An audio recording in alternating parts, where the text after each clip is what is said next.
Saturday mornings in downtown Austin always held a kind of quiet buzz. People easing into their weekends, dogs tugging at leashes, the scent of coffee and warm pastries drifting from corner cafes. On the sunny terrace of one particularly popular spot, Vera, with its minimalist decor and rustic olive trees and terracotta pots, sat a young woman alone at a small table tucked into the corner. She had arrived early before the brunch crowd, before the servers had fully warmed into their shifts, and she had asked politely if she could sit just for a while with a cup of hot water. The hostess, distracted, had nodded. Now she sat, still and focused, her long blonde hair pulled back into a loose braid that trailed over her shoulder, her face mostly hidden behind the curved spine of an old, well-worn culinary notebook.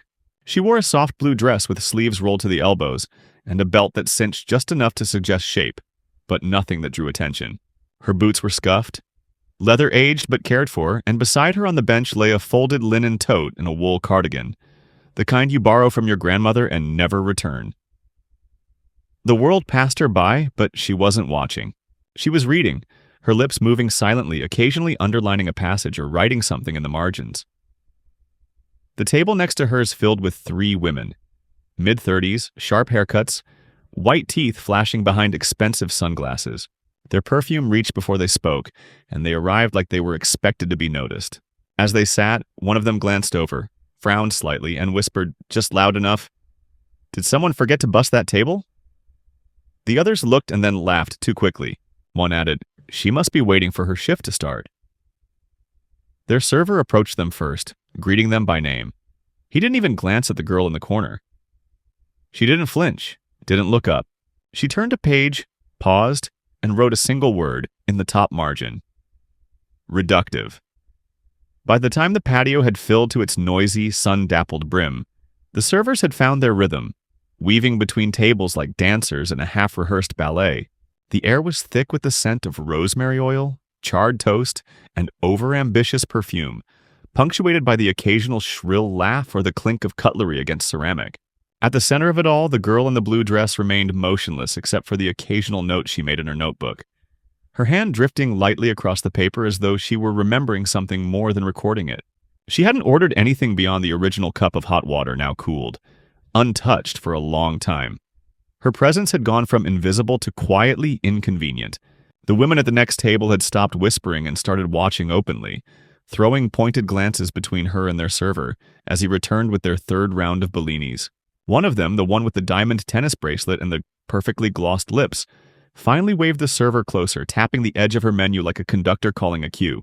"I'm sorry, but does she work here?" she asked, loud enough that two nearby tables paused mid-conversation.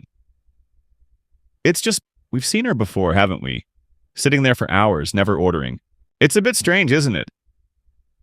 The server looked over at the girl, his expression caught somewhere between embarrassment and complicity. "She's not staff, no," he muttered. "She just comes in sometimes. I think she's a writer or something." The women laughed in unison, a kind of polished chorus. "A writer," one repeated, "or something. Well, maybe someone should explain that we're running a restaurant, not a reading room." Her friend leaned in, eyes gleaming behind mirrored lenses. "Give her a napkin," she said under her breath, then giggled. "Maybe she can write on that instead." As if the moment demanded punctuation, she picked up the cloth napkin from her lap, crumpled it in one manicured hand, and tossed it, not hard, not cruelly, but with casual dismissal, so it landed directly on the table where the young woman's notebook lay. It unfolded just enough to obscure the page. The gesture wasn't violent, but it was enough. The movement was noticed. The silence it created lingered for a second too long. The girl looked down at the napkin resting on her notes, then slowly reached for it, folded it with gentle, deliberate precision, and set it aside without glancing toward the source. The server, now clearly uncomfortable, approached her table and cleared his throat. "Miss, look, I don't want to be rude, but this table is usually for customers ordering food. We have a wait list for brunch seating, and you've been here for quite some time." She looked up at him then, not confrontational, not offended, but with a kind of clarity in her gaze that made him shift his weight slightly. "I understand," she said calmly. "I'll order something, just one dish." He hesitated, then nodded. Okay, but I'll need to take it now. We can't. Do you still serve the foie gras with musket reduction? She asked, not looking at the menu. He blinked. That's only on the dinner menu. It's not available right now. She closed her notebook. I see, that's a shame. I was told this place used to prepare it properly, not rushed or sweetened into something it's not. The woman with the tennis bracelet laughed out loud. Oh, please, she said. Now she's a food critic? Another chimed in. Maybe she's grading us. Should we smile more?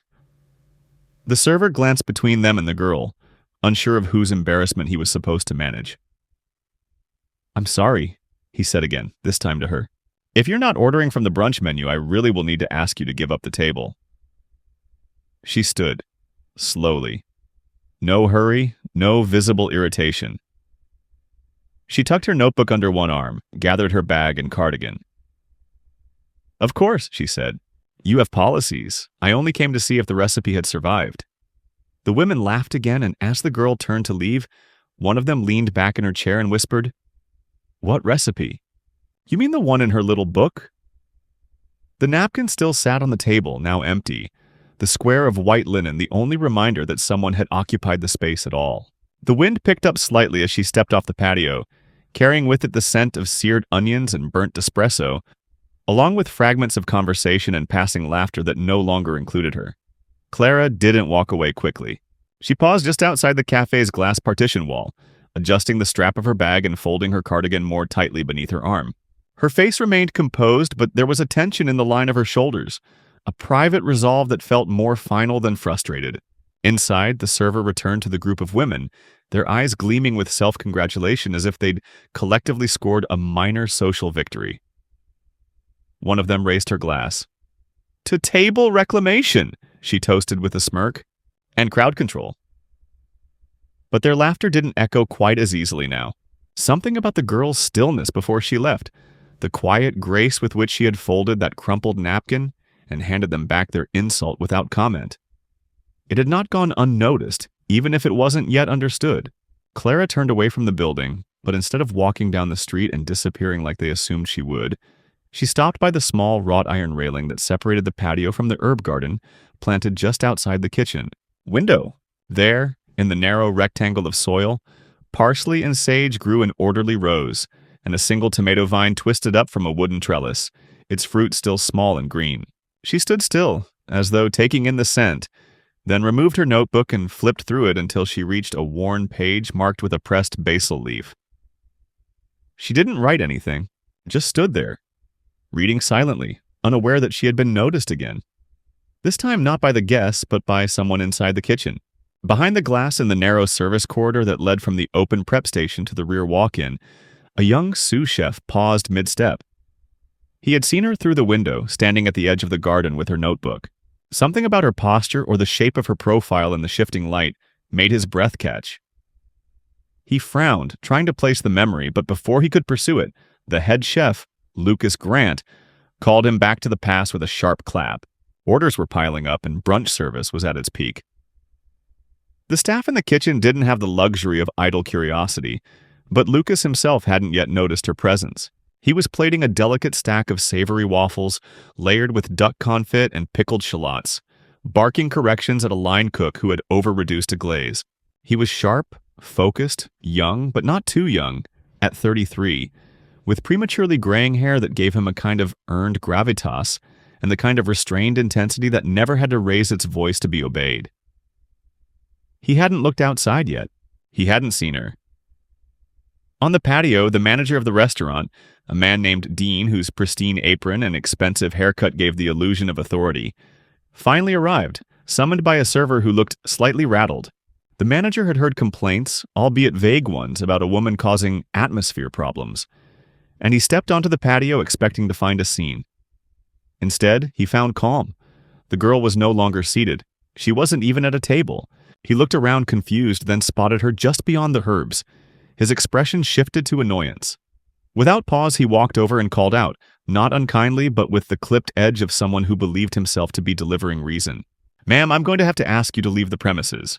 We can't have guests lingering around the kitchen side of the building. It's a safety concern. Clara turned toward him with a calm, almost quizzical expression, as if she were mildly surprised by the tone but not unfamiliar with it. "I'm not near the kitchen," she said evenly. "I'm near the plants." He gave a tight smile. "Still, this is private property. I understand you were asked to give up your table." She nodded once. "Yes, I did." "Then I'll need you to move along now. We've got a full house, and this area isn't open to the public." Something in his tone had changed, not aggressive but patronizing, as if explaining protocol to a child or someone slow to understand. "You've made your point, I'm sure," he added, glancing meaningfully at her notebook.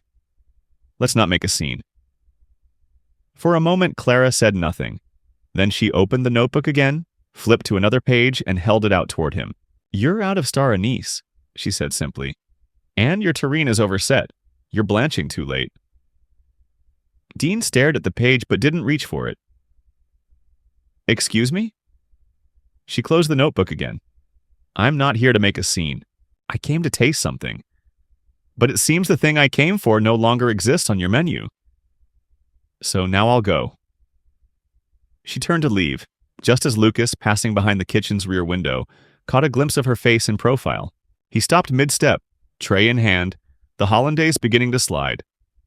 His mouth opened slightly, not in recognition but in confusion deep enough to be unsettling. The tray tipped slightly. One of the ramekins hit the tile. It shattered with a sharp, unmistakable sound. Everything in the kitchen paused. Lucas didn't move. His eyes stayed fixed on the woman just outside the window, who, for the briefest moment, looked back through the glass at him. Not with anger, not even expectation, just acknowledgement. And then she walked away. Lucas didn't speak right away. He didn't move, didn't explain the shattered ramekin, didn't apologize for freezing in the middle of service. The kitchen, always a precise and pressurized machine during brunch hours, had paused for just a second longer than it should have. A glance from the sous chef snapped things back into motion. Orders resumed, and someone swept the broken porcelain off the floor. But Lucas remained still, his hands now gripping the edge of the counter as if grounding himself. There was something about that face. Not just the shape of her jaw or the way her eyes had met his with such deliberate neutrality. It was the calmness, the distance, the utter absence of need or recognition in her gaze. It was maddening in its restraint, and yet, inexplicably, it stirred something ancient in him. Not memory exactly, but a sense of origin, like the faint outline of a half-erased chalk diagram left on a classroom board. It wasn't until his sous chef gently reminded him of the pickup window that Lucas shook his head and forced himself back into motion. But his movements now were slightly off-tempo, like music that skips one beat behind itself. Outside, Clara didn't walk far. She turned the corner of the building and found a narrow bench half in shade, just under the kitchen's sidewall, not visible from the main patio. She sat down, exhaled slowly, and placed the notebook on her lap without opening it. Her fingers rested lightly on the cover, not in thought but in control, as if keeping something shut that had begun to stir. She hadn't expected to see him, not here, not like this. She knew his name, of course she did. She had followed the headlines, the features in culinary journals, the quietly reverent articles that spoke of restraint and purity of palate, and discipline beyond his years. The Lucas Grant they wrote about wasn't a man she remembered. He was an image, a sculpted idea curated by the industry. The boy she had once taught in the quiet, fluorescent-lit kitchen of a public technical college had been impulsive, clumsy in ambition, unsure of his own hands. But he had listened. And he had cared. Deeply. He had been, she remembered, the only student who had stayed late after the lesson on consomme, asking if it was true that silence in preparation changed the flavor of broth. That boy had felt everything. And then he had vanished, gone to a private program in New York, after winning some scholarship she'd nominated him for, without so much as a thank you. She had never heard from him again, until now. Inside, Lucas finally made his way to the walk-in fridge, not because he needed anything, but because he needed to breathe. The cold hit him hard. He closed the door and stood there in the artificial white hum of the fluorescent bulb, the air biting at his skin through the thin cotton of his chef coat. He leaned back against the metal shelf and closed his eyes. It was her. It had to be. He remembered her voice more than her face. the quiet firmness with which she corrected him, the way she once made him remake an entire tart shell because he'd rushed the blind bake. But she'd also told him once, after everyone else had left, that his vinaigrette had made her close her eyes. "That's how you know," she'd said, "when something stops you mid-sentence." And now here she was, showing up out of nowhere, not demanding anything, not even announcing herself. Just present. Watching, assessing, leaving. The part of him that had worked so hard to build his current world. The elegant branding, the precise tasting menus, the critics who used words like methodical. That part was panicking.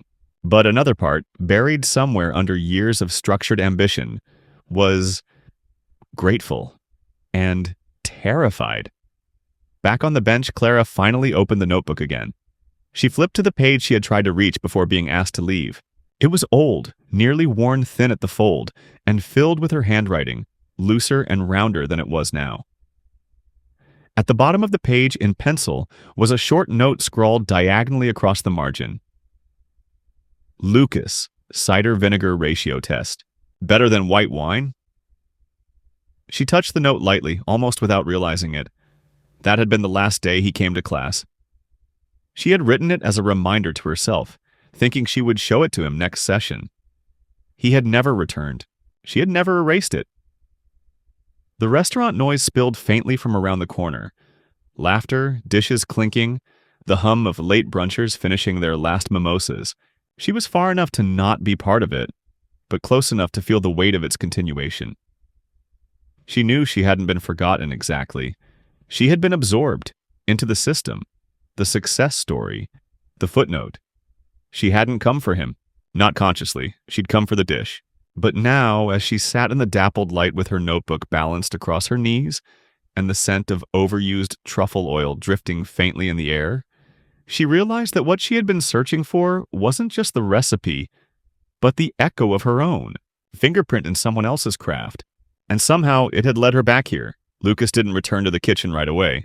He stood behind the walk-in door longer than anyone would consider reasonable during service. But somehow the staff sensed something had shifted and left him alone.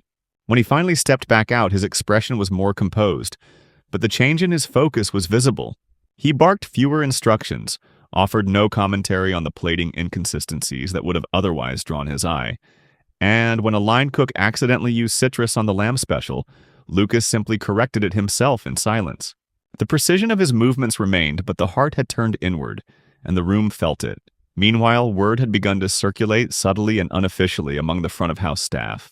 The server who had first spoken to Clara had told another, who told the bartender, who then passed it quietly to the host with the tattooed wrist.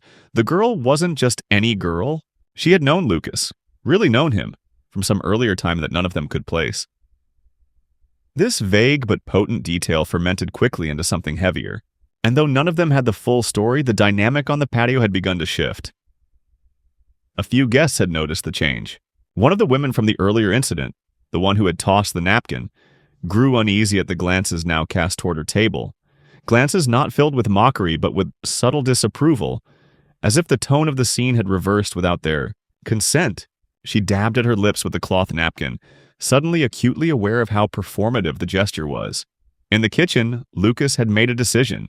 He handed the reins to his sous chef, removed his apron, and stepped out the back door quietly, entering the narrow alley that wrapped around the restaurant. He didn't want to confront her, not with dramatics, not with an apology that would feel unearned.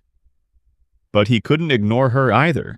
She was still there, seated on the bench beneath the shade, notebook closed now, hands folded on top of it, as if she'd been waiting without waiting. When he approached, she didn't look surprised, she didn't rise. He stood in front of her and exhaled. "I didn't think you'd ever come here," he said finally. Clara tilted her head slightly, her voice soft. "Neither did I." He rubbed the back of his neck. "You haven't changed." "You have," she said, "but not with judgment." He nodded. "I had to. This place, the press, the people, they all expect a certain thing. Consistency, performance, quiet intensity." She smiled faintly. "You always had the quiet part." He sat beside her, the silence between them heavy but not hostile. "I didn't forget," he said. "About you, About what you taught me. I I just didn't know how to bring it with me into this version of myself. You don't have to bring me, she replied. Just don't pretend you built it alone. He looked down at her notebook. Do you still cook? She paused. I stopped for a while. Then I started again. Not professionally. Just when the memory comes back in the smell of something. He nodded slowly, staring out across the street where cars passed, where strangers walked by unaware that a moment of long-buried connection had quietly surfaced on a restaurant's forgotten side bench. Do you want to come inside? He asked. Try something? Is it still your dish? She asked. The reduction? He winced slightly. We changed it, made it sweeter. People like sweet.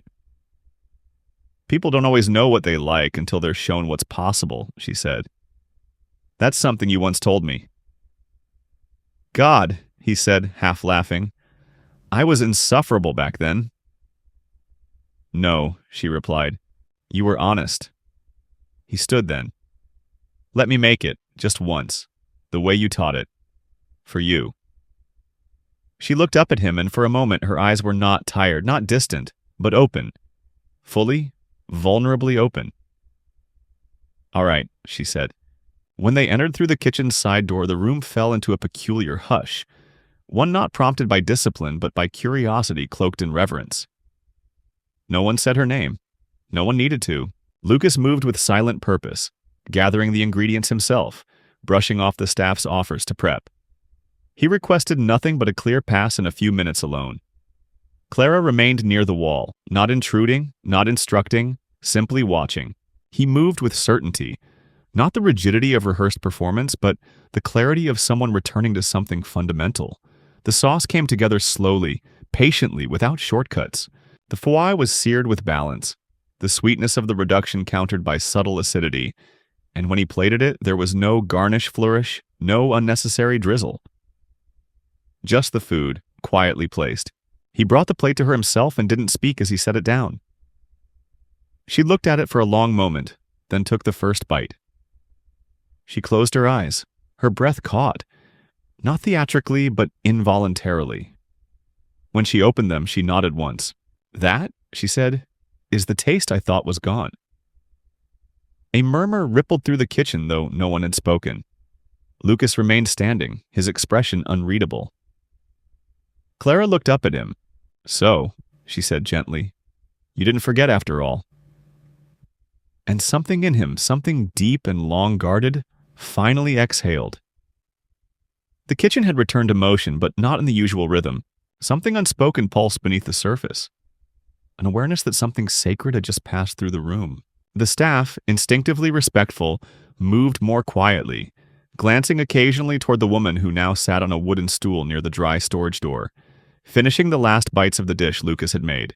She ate slowly as though measuring every note of flavor against a memory long protected. The plate was nearly clean when she set down her fork and let her hands rest on her lap, her gaze distant but no longer heavy. Lucas stood nearby, not hovering, not pressing, just present, as if anchoring the moment without claiming it. He hadn't looked at the others, hadn't spoken since setting the plate in front of her. He had done what needed to be done, not to impress, but to return something.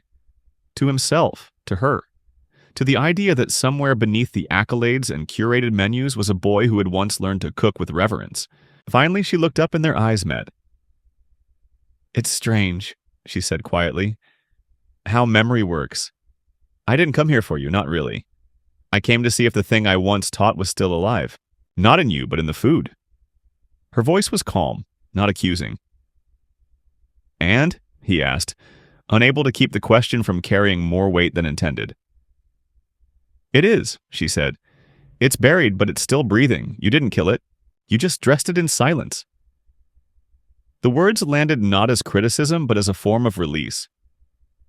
Lucas didn't flinch. He nodded, his jaw tightening just slightly, as if holding in something too personal to name.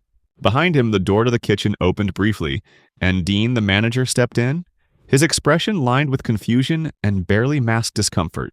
He had been watching the patio dissolve into murmurs and assumptions, and now, seeing Clara seated comfortably in the one place he'd insisted she didn't belong, surrounded by quiet deference, something in his posture sagged with recognition. "Chef," he said, voice low, Do you need me to address anything with the guests?" Lucas turned, not brusquely, but with finality. "No, nothing needs addressing."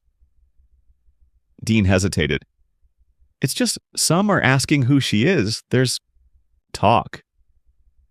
"Let them talk," Lucas said simply. "They've already said enough." And with that, he turned back toward Clara. She stood now, folding her cardigan over her arm, her notebook already tucked away.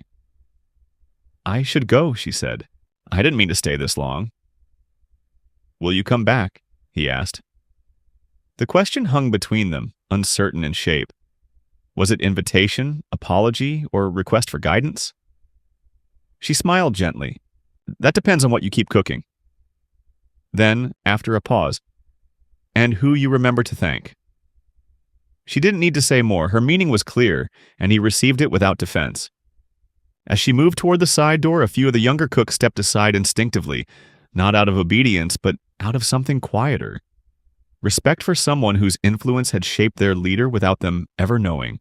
No name had been given, no introduction made, yet every person in the room now understood that the quiet woman with the careful eyes had just altered the air they worked in. When the door clicked shut behind her, Lucas stood still for a long moment, the soft hum of refrigeration and boiling stock the only sound around him. Then he returned to the counter, set down his apron, and began rewriting the next service menu from memory, starting not with what sold best, but with the last reduction she had closed her eyes for. Outside, the sunlight had softened into that golden late-afternoon glow that turned city sidewalks into something almost cinematic.